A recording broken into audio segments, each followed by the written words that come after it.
Hello everyone. आज हम discuss करने वाले हैं सुपर हाई यील्ड टॉपिक के बारे में, जो कि genetic polymorphism in drug transport and drug targets. क्या है नाम? Genetic polymorphism in drug transport and drug targets. ये टॉपिक ना सिर्फ एग्जाम्स के लिए इम्पोर्टेंट है बल्कि पर्सनलाइज्ड मेडिसिन का कोर भी यही है। चलो स्टार्ट करते हैं। पहले इंट्रोडक्शन देखते हैं। इंट्रोडक्शन में क्या आता है? Genetic polymorphism refers to variations in DNA sequences among individuals that can affect drug response. यानी genetic polymorphism means variations in DNA sequence। ठीक है, DNA sequence में variations हो जाते हैं जो ड्रग के रिस्पॉन्स को अफेक्ट करते हैं। Polymorphism in drug transporters impact absorption, distribution and excretion, while polymorphism in drug targets influence drug efficacy and toxicity। इसमें दो एरिया इम्पोर्टेंट है जहाँ ये पॉलीमॉर्फिज्म का इम्पैक्ट दिखता है। पहला होता है हमारा ड्रग ट्रांसपोर्टर, फिर ड्रग टारगेट्स। ड्रग ट्रांसपोर्टर्स क्या है, कहाँ पे होता है? अब्जॉर्प्शन, डिस्ट्रीब्यूशन, एक्सक्रीशन में दिखेगा। ड्रग टारगेट्स में क्या है? एफिकेसी और टॉक्सिसिटी हमें दिखेंगे। क्लिनिकल रेलेवेंस यानी क्लिनिकल सिग्निफिकेंस देखेंगे। ये क्या करता है? Helps in personalize medicine, better dosing, fever side effects.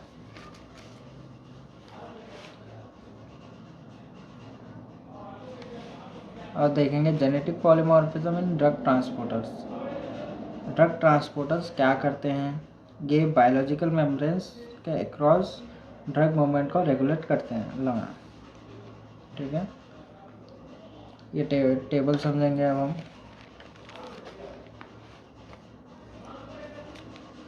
ABC transporters, ATP binding cassette. ठीक है, फर्स्ट वाला है हमारा ABCB1 MDR1 P glycoprotein.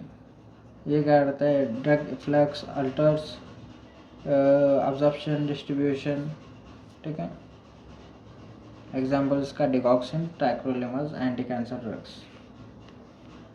ABC2 MRP2 excretion व bile urine, example methotrexate, cisplatin.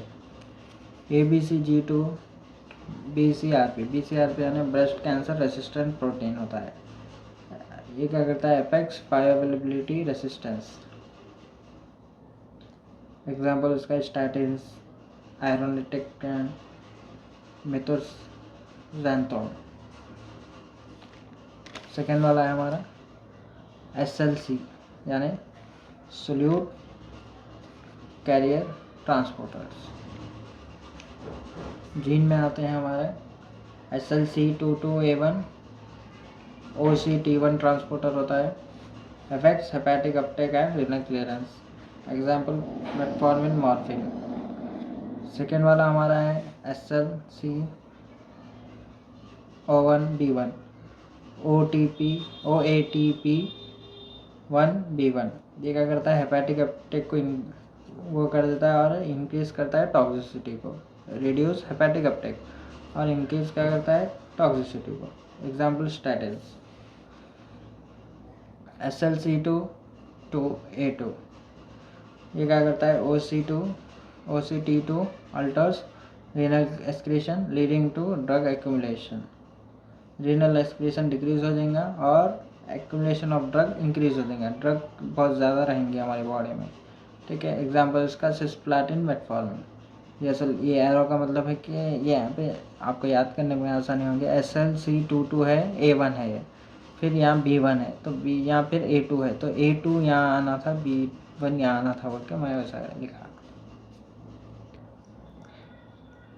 Clinical relevance देखेंगे अब। इसमें क्या होता है? SLO1B1 polymorphism causes statins induce myopathy. अगर इसमें ये जिनमें म्यूटेशन अगर हो जाएगा तो स्टैटिन्स देंगे, तो आप स्टैटिन्स क्या करेंगे? मायोपैथी कॉज कर देंगे। ABCB1 variation influence chemotherapy resistance. अगर इसमें वेरिएशंस आ जाएंगे तो जो भी हमारी कीमोथेरेपी होंगी वो रेसिस्टेंट हो जाएंगे। अब देखते हैं genetic polymorphism in drug targets. ठीक है, टारगेट्स कौन कौन होते हैं पहले वो समझेंगे हम। टारगेट्स यानी receptors, enzymes, ion channel, signalling proteins. ठीक है, पॉलीमॉर्फिज्म क्या होता है? ड्रग का बाइंडिंग और थेरेपेटिक रिस्पॉन्स में है यहाँ पे। अब टेबल देखते हैं हम। टेबल में क्या है देखिए, पहले जीन्स है, रिसेप्टर है, इफेक्ट है और एग्जांपल्स है। जीन्स क्या है? ADR B1, ये क्या करता है? बीटा 1 एड्रेनर्जिक का रिसेप्टर है ये। इफेक्ट क्या करता है? Altars response beta 1 beta blocker response. Example beta blockers का आप लिख ले सकते हैं, metoprolol, प्रोप्रानोलॉल। DRD2 dopamine D2 receptor, ये क्या कहता है? इफेक्ट करता है एंटी साइकोटिक ड्रग बाइंडिंग को, इसका राइस्पेरिडोन, हैलोपेरिडोन। OPRM1 ये क्या करता है? म्यू ओपियोइड रिसेप्टर को टारगेट करता है ये। ठीक है, मॉडिफाइज करता है ओपियोइड एनाल्जेसिक इफेक्ट को। मॉर्फिन, कोडेन इसका एग्जांपल है। क्लिनिकल रिलेवेंस देखेंगे आप, इसकी इंपॉर्टेंस क्या है? ADR B1 polymorphism effects beta 1 beta blocker efficacy. अगर हम ये पॉलीमॉर्फिज्म, अगर ये जीन में अगर हम क्या है म्यूटेशन हो गई है, पॉलीमॉर्फिज्म हो गया है, तो हम क्या कर सकते हैं? बीटा ब्लॉकर्स के इफेक्ट को, वो एफिकेसी को अल्टर करेगा। तो अल्टर करने से हमें क्या मालूम होगा कि ये टेस्टिंग करने से हम बीटा ब्लॉकर्स देंगे तो इनफेक्टिव होंगे, उसमें वो मालूम होगा। या तो डोज को एडजस्ट करेंगे या दूसरा अल्टरनेटिव ट्रीटमेंट देंगे। OPRM1 वेरिएशंस होगा तो क्या होगा? Altars pain relief with opioids, opioid से पेन रिलीफ कम हो जाएगा। तो इसमें भी हम क्या कर सकते हैं? अल्टरनेटिव थेरेपी में जा सकते हैं, डोज एडजस्टमेंट में जा सकते हैं। Polymorphism in drug metabolism, drug metabolizing enzymes में देखेंगे अब। इसमें भी क्या देखिए, VKORC1। ठीक है, ये क्या करता है? एंजाइम विटामिन के ऑक्साइड रिडक्टेज करता है। ठीक है, अल्टर्स वारफरिन डोज रिक्वायरमेंट्स, तो वारफरिन के डोज को एडजस्ट करना पड़ेगा। ठीक है, HMG-CR, ये क्या करता है? HMG कोए reductase effect statins effectiveness, statins.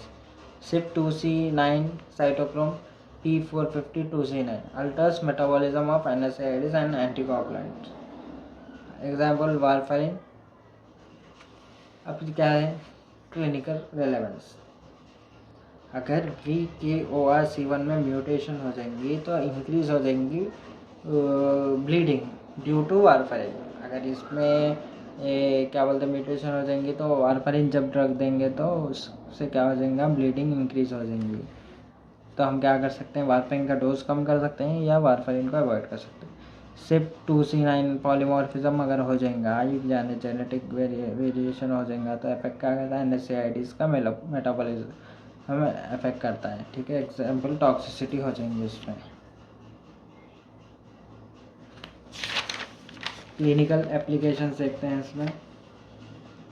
First वाला आता है पर्सनलाइज्ड मेडिसिन। पर्सनलाइज्ड मेडिसिन में क्या आता है देखिए, SLC01B1 genotyping for statins prevent myopathy. ठीक है, ये क्या करता है? मायोपैथी को प्रिवेंट कर सकता है अगर हम ये जीनोटाइपिंग कर लेंगे तो।